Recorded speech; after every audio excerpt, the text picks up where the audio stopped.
Et en ligne avec nous, Evgueni Lutsenko. Vous habitez, Evgueni Lutsenko, justement, la ville de Kharkiv, dont on vient de voir un reportage à l'instant. Est-ce que, actuellement, les combats se poursuivent dans votre ville ? J'entends constamment toute la journée ce qu'on appelle maintenant le bruit de la guerre.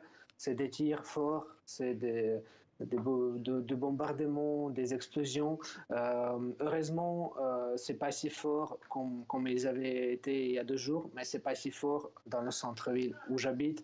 Après, dans les autres quartiers, ce qu'on entend dans les infos, ça continue.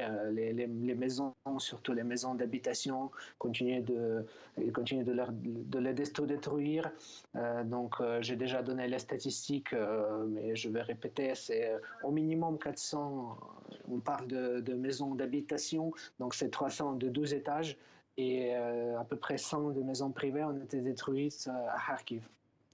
Actuellement, à quoi ressemble concrètement votre quotidien ? Vous êtes chez vous, vous êtes dans un abri, et comment vous faites par exemple pour vous ravitailler au quotidien ?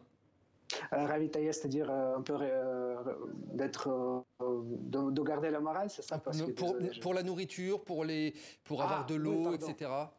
Oui, ouais. Alors, donc, heureusement, j'ai déjà des stocks chez moi depuis qui sont chez moi avant la guerre. Donc, j'ai réussi d'aller dans le supermarché. Je dis 2 fois, mais on peut compter une seule fois parce que la première fois, c'était au début. Où j'ai acheté uniquement quelques bouteilles d'eau et quelques sucreries.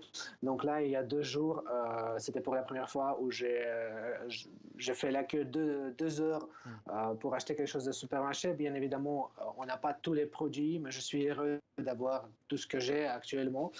Donc voilà, je fais la queue de temps en temps pour acheter des produits. On mange ce qu'on a maintenant. On boit de l'eau du robinet. Et c'est pas du tout dangereux, en un mot, c'est pas dangereux de sortir justement pour aller faire la queue pour justement aller acheter des aliments ? C'est tout à fait dangereux, mais on n'a pas de choix parce qu'il y a déjà malheureusement des cas quand il y avait une missile qui était visée sur la queue, mais c'était pas dans Kharkiv lui-même, c'était juste à côté dans ce qu'on appelle banlieue de Kharkiv. Effectivement, c'est dangereux, mais on fait avec. Merci pour votre témoignage en tout cas, Evgueni Lutsenko, habitant de Kharkiv, donc en Ukraine. Merci à vous.